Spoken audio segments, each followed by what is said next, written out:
लक्षात घ्या, ह्याच्यात पण आम्हाला काय मिळेल आम्हाला माहिती नाही. आम्ही तो पुस्तकाचे पण 600 रुपये बिल्डिंग फंडात टाकले. लक्षात आलं. पण ईश्वर किती देतो हे तुम्ही आज बघता की असं करता करता आम्हाला आपोआप येत गेलं आणि आपोआप होत गेलं. ही एवढी महत्वाची गोष्ट आहे. म्हणजे तुम्ही काहीतरी कराल तर आपोआप येत. इव्हन त्याच पुस्तकाला आम्हाला तेव्हा काय माहिती नव्हतं, पण त्यामुळे त्यांना एक डॉक्टरेट मिळाली आर्टमध्ये, आर्टिस्टिक मध्ये.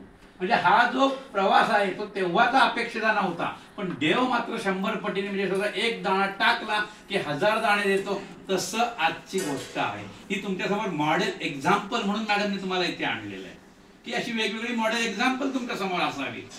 आणि म्हणून तुम्ही हे सगळं मला वाटतं आत्मसात कराल, समजून घ्याल आणि तुम्ही ह्यापुढे अशी प्रतिज्ञा कराल की बाबा मी समाजाचं देणं लागतो आणि मी समाजासाठी काहीतरी करेन आणि मी काहीतरी करेन तो निरपेक्ष भावाने करेन आणि त्याबद्दल मी खरोखर आत्मीयतेने ऋणी आहे, असंच तुम्ही मनात भावना ठेवावी आणि तरच तुम्ही यशस्वी व्हाल.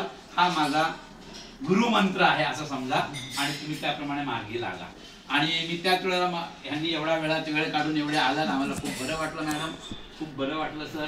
आम्हाला सरांना तर नेहमीच उत्साह येतो कोण बघायला आलं तर इमारत आमची, कारण त्यांनी केलेलं आहे, कष्ट केलेले आहे. त्यामुळे कोण आलं आणि त्यातून आमची अपेक्षा अशी असते की त्यांनी हे आमचं सोलार वगैरे सगळं बघितलं, कारण ते लोकांना नव्हतं माहिती. मला तर मी 25-30 वर्षापूर्वी जेव्हा सोलार वॉटर हीटर घरात बसवला तेव्हा प्रत्येकाला म्हणत सकाळी गरम पाणी येतं